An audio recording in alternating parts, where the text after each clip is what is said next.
Eh bien bonjour à vous, ou bonsoir, évidemment ça dépend à quel moment vous regarderez cette vidéo. J'espère que tout va pour le mieux de votre côté, sincèrement. On va une nouvelle fois parler de Ant-Man 3, puisque c'est un petit peu dans l'actualité, c'est un petit peu le film dans la tourmente. En ce moment, pour de bonnes et de mauvaises raisons, j'ai pu déjà donner mon avis concernant le film avec et sans spoiler à travers une vidéo. J'ai aussi parlé des scènes post-crédits, donc je vous invite à aller les voir si vous en avez envie. Mais là on va parler du film, encore une fois, sur un sujet que je trouve, ma foi, intéressant, pour le coup, du moins c'est pour ça que j'en fais une vidéo, donc j'espère que ce sera le cas aussi de votre côté. Spoil, spoil, spoil, voilà. Si tu n'as pas vu le film et que tu ne veux pas justement être spoil, déguerpis, comme disent les jeunes, ou alors si tu ne l'as pas vu et que tu t'en fous d'être spoilé, bon t'es le bienvenu, et je pense qu'on peut directement y aller sans plus attendre. Le média ou le site internet, ou peut-être les deux, je sais plus, mais MCU The Direct a partagé un article ces dernières heures, ces derniers jours,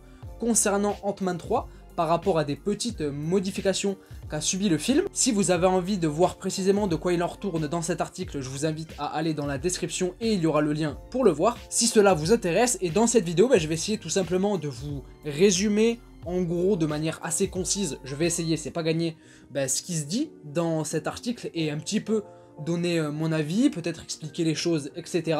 Donc j'espère que ça vous plaira tout simplement en fait. Je précise que je vais énoncer l'article sur mon téléphone, donc si au niveau de mon phrasé et de mon élocution c'est pas ouf, je m'excuse d'avance. Concernant Ant-Man 3, ceux qui ont vu le film connaissent la fin qui a pas mal divisé, qui a pas mal fait parler, en bien, en mal, surtout en mal, on va pas se mentir. Comment s'est résolu les choses? Eh bien, le méchant principal Kang s'est vu être battu, être vaincu par Ant-Man et la guêpe, les deux en même temps, et il s'est vu alors soit être tué ou disparaître, être téléporté, diminué dans la fameuse orbe qui lui servait de moteur pour sa machine. Et ensuite on avait Scott et Hope qui étaient restés quelques secondes, quelques minutes enfermés, piégés dans le monde quantique, avant d'être sauvés par Cassie Lang qui avait réussi à réouvrir un portail pour les faire rentrer chez eux. Et ensuite tout est bien qui finit bien, on a terminé avec Scott qui marchait dans la rue, tout ça, l'anniversaire de Cassie, etc. Enfin bref, vous connaissez. Mais apparemment, la fin a été pas mal modifiée. Déjà, dans un premier temps, j'ai appris, grâce à l'article, que l'histoire avait fuité, avait leaké il y a déjà quelques mois. Première nouvelle, j'avais pas eu l'information, ou alors je l'avais su, mais comme j'avais pas envie de me spoiler moi, je l'ai très vite passé sous silence et je l'ai oublié quoi tout simplement. Mais apparemment l'histoire avait donc fuité, et évidemment à chaque fois qu'il y a des petits leaks d'intrigues d'histoire, on se demande toujours si c'est véridique ou pas, et on a finalement la réponse que quand le projet en question finit par sortir. Et il s'est avéré que justement pas mal de ces leaks qui avaient donc fuité il y a quelques mois étaient véridiques par rapport à ce qu'il se passait dans le film, mis à part la toute fin. Dans le leak, Kang devait initialement survivre. Alors selon la fuite donc de l'intrigue, Kang devait empêcher Scott de s'échapper dans son univers avec le reste de sa famille et se bat avec lui en 1v1 mano à mano. D'ailleurs, combat qui était fortement sympathique, je vais pas mentir. Donc ça c'est aussi ce qui se passe dans le film final. Toujours dans le leak, Hope devait aussi parvenir à sauver Scott et à presque piéger Kang dans le monde quantique. Presque. Cependant, celui-ci parvenait quand même à s'échapper et à piéger même les deux héros à la place dans le monde quantique. Dans le leak, tout comme c'est le cas aussi dans la coupe finale du film, Hank, Janet et Cassie étaient parvenus eux à rentrer chez eux, mais comme Scott et Hope étaient eux piégés dans le monde quantique, Hank avait garanti à sa femme et à Cassie qu'il allait les retrouver. Ce qui est clairement différent du résultat final, puisque à la fin du film, je le répète, mais on retrouve Scott dans la rue, tranquillement, tout chatoyant, et ensuite qui assiste avec toute la famille, donc Hank, Janet et Hope, à l'anniversaire de Cassie. Tout est bien qui finit bien. Mais toujours dans le leak, encore une fois, cette fois-ci, on devait avoir une scène entre Hope et Scott dans le monde quantique, en train de regarder l'horizon et le paysage donc du royaume, tout comme c'est le cas le temps de quelques secondes dans le film, avec Hope qui disait à Scott à la base que leur famille ira bien et qu'ils doivent leur faire confiance pour les retrouver. Et elle disait aussi que Cassie allait finir par trouver une solution. Quelques temps plus tard, le film devait montrer à la base Cassie en train d'exécuter, faire quelque chose avec plusieurs sortes d'ordinateurs, et à un moment donné, elle avait découvert quelque chose d'assez particulier, tellement que même elle, ça l'avait surpris, et à ce moment-là, écran noir et fin du film. Voilà ce qui était donc prévu à la base, j'espère que je l'ai bien raconté, sinon ça va être désagréable pour vous. Et maintenant, la question que j'ai envie de poser, comme le dirait notre très cher Thierry Henry national, alors moi j'aimerais bien savoir pourquoi. Oula, c'était dégueulasse. Oula, je crois que c'était dégueulasse, excusez-moi, mais en tout cas, c'est la question que je me pose. Pourquoi ce changement, surtout à la dernière minute, parce que ces changements-là ont été rajoutés, inclus par des reshoots. Les reshoots, de manière générale, aujourd'hui, c'est quelque chose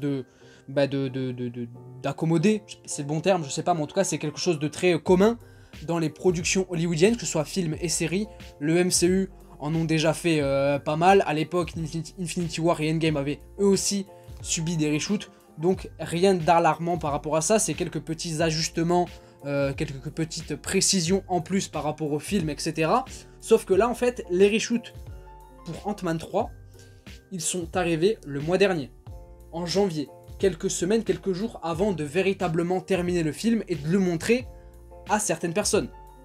Donc, c'est des reshoots, oui, c'est quelque chose de commun, mais c'est atypique, c'est étrange de les avoir fait aussi tardivement pour ce Ant-Man 3.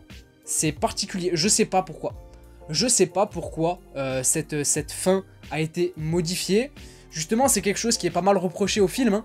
Pas mal de gens reprochent, en partie la fin, parce qu'il n'y a pas que ça qui est reproché au film. C'est un film qui a énormément de défauts sur plein d'aspects, que ce soit la forme et le fond. Mais la fin est assez problématique. Même moi qui ai trouvé le film qui avait trouvé le film très moyen à la base, voire sympathique tout au plus dans ses meilleurs moments, ça fait quelques jours que le film perd un petit peu de points. Et ce que je reproche en partie au film, notamment à la fin, c'est que ça manque d'impact, c'est que ça manque de conséquences, d'enjeux, de sérieux par rapport à l'histoire en elle-même, la manière dont le film était vendu, et ouais, l'impact qu'il a par rapport au MCU de manière générale. C'est très problématique pour moi cette fin, parce que, je vous jure, j'ai même pas besoin de jurer, c'est un fait, le film débute avec Scott qui marche dans la rue, tout content, tout souriant, et le film se termine avec Scott qui marche dans la rue, tout content et tout souriant. Où est l'enjeu? Où est l'impact? C'est censé être un film avec Kang le Conquérant, le nouveau grand méchant, du moins l'un des nouveaux grands méchants, parce qu'il y en a plusieurs, il y a plusieurs variantes, donc il y aura plusieurs menaces, mais c'est censé être le nouveau grand méchant du MCU, est un film de ce style, peu impactant, peu ambitieux, peu sérieux à ce niveau-là, notamment par rapport à sa fin, parce que honnêtement, moi, quelque chose que je reproche au film, j'ai déjà eu peut-être l'occasion de le dire, donc je vais me répéter dans cette vidéo, désolé, mais c'est que le film, notamment par rapport à sa fin, manque d'impact, manque d'enjeu pour le reste.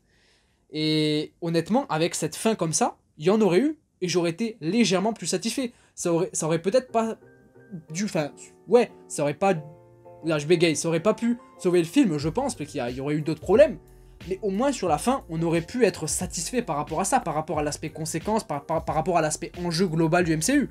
Alors que là, tout est bien qui finit bien finalement. Dans un film où il y avait Kang, moi, dans ce que je lis par rapport aux fuites et ce qui était prévu à la base, voilà, le délire où Kang réussit à s'échapper, déjà, ça aurait donné un petit peu plus d'épaisseur quant à l'idée, à la théorie du fait que Kang survit. Parce que là, dans le film final de ce qu'on a eu au cinéma, est-ce que Kang est réellement mort ou pas? Pour moi, non.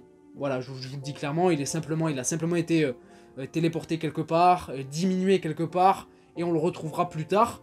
Je vais pas trop m'étaler sur l'avenir de Kang dans cette vidéo, parce que je prépare éventuellement une prochaine vidéo qui pourrait arriver dans les prochains jours, prochaines semaines, donc voilà, je vais pas trop m'étaler là-dessus, mais j'aurais aimé justement qu'on ait cette fin, quoi. Cette fin qui est légèrement plus impactante par rapport à Kang, où on nous laisse présager clairement qu'il sera de retour de manière plus explicite, de manière plus limpide, donc ce qui aurait pu annoncer quelque chose par la suite. Après, s'il faut, cette fin assez fun, assez légère finalement, était peut-être voulue par Marvel Studios, en mode, vous voyez, on a un film avec Kang qui nous présente, voilà, un personnage haché, très shakespearien, qui parle beaucoup, qui présente beaucoup de choses, qui tease beaucoup de choses par rapport à ce qu'il dit et tout ça.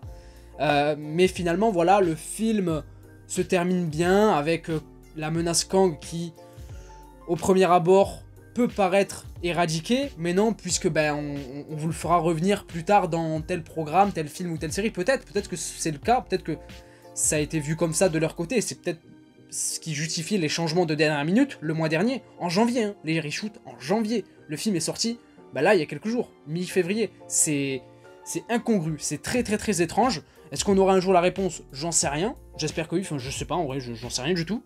Mais peut-être qu'ils essaient de nous la mettre comme ça, quoi. De nous la mettre en mode, voilà, Kang, oui, ok, nouveau grand méchant, mais dans le film, il est vaincu seulement par Ant-Man, la guêpe et des fourmis, ce qui n'est pas forcément très vendeur pour lui en tant que menace. Mais vous inquiétez pas, voilà, là vous pensez que tout va bien, tout est tranquille, mais il va revenir et vous l'aurez tous dans le baba, peut-être, j'en sais rien, mais je pense qu'il y aurait moyen de faire quelque chose de plus impactant, de plus gros, de plus ambitieux. Et justement, par rapport aussi à Ant-Man et Hope, qui seraient restés enfermés, piégés dans le monde quantique. Alors, est-ce que c'était pour éviter de faire la redite avec le 2, notamment sur la première scène post-crédit, où Scott est resté bloqué dans le monde quantique, ce qui a ensuite mené la clé de la victoire des Avengers dans Endgame, voilà, par rapport au voyage dans le temps via le monde quantique, tout ça, peut-être, mais moi je pense que ça aurait été passé sous silence et qu'on se serait vraiment arrêté sur l'impact final du film, quoi. L'impact sérieux, dramatique, conséquent. C'est pas non plus grandiloquent, c'est pas Avengers. Mais on finit sur un truc fort ou une fin douce amère, quoi. Ça aurait été mieux, clairement. Ça aurait été mieux. Parce que là, la fin qu'on a eue, voilà, Kang il est vaincu, Hope et Scott, ils rentrent chez eux, grâce à Cassie qui réussit à ouvrir un portail, je ne sais comment. Bon, ok, admettons, mais ça pêche dans les enjeux, dans l'impact que le film aurait pu donner. Et ouais, moi c'est ce que je reproche, c'est bizarre, c'est très étrange cette fin modifiée presque à la dernière minute finalement, quelques jours, quelques semaines avant que le film sorte. Ouais, c'est particulier. N'hésitez pas de votre côté à me dire ce que vous pensez de tout ça. Quelles sont vos théories, vos hypothèses. Est-ce que c'est une fin qui vous aurait plus satisfait ou pas du tout, hein, s'il faut, la fin qu'on a eue dans le film vous a totalement convenu et ce serait totalement compréhensible, enfin du moins respectable, il n'y a pas de souci. Moi j'avoue que cette fin-là m'aurait plus convaincu, mais c'est étrange. Je pense que j'ai pas véritablement grand-chose à dire de plus. Je pense que j'ai tout dit, du moins en majorité. Peut-être que j'ai oublié des choses, j'ai certainement oublié des choses, mais dans l'ensemble, le gros est là. J'espère en tout cas. De votre côté, j'espère que vous avez apprécié la vidéo. Déjà, si c'est le cas, n'hésitez pas à mettre un petit pouce bleu si la vidéo vous a plu, du coup. À vous abonner si c'est pas déjà fait, évidemment, mais vous faites ce que vous voulez. Déjà, être là, en train de regarder les vidéos, c'est déjà beaucoup. Merci à vous. Mais voilà, je vous fais de gros bisous. Je pense qu'il y aura pas mal de vidéos dans les prochains jours, prochaines semaines. Évidemment, on reparlera de Ant-Man, notamment vis-à-vis de Kang. Des petites théories qui peuvent être assez sympathiques, le film en général, etc. Déjà, il faut que je le revoie. Il faut que je me le réinflige, pour le coup. Mais ce sera un plaisir de partager tout ça une nouvelle fois avec vous en vidéo. Donc j'espère que vous serez présents. Et puis voilà. J'ai l'impression d'avoir oublié un truc, c'est fou, hein. Qu'est-ce que j'ai oublié de dire? Qu'est-ce que je voulais avancer comme idée, comme chose? Je sais plus, ça m'énerve, ça me frustre. Je vais couper la vidéo et s'il faut, j'en reparlerai dans... Bref, merci à tous, je vous fais de gros bisous. Prenez soin de vous et de vos proches. Ciao, ciao.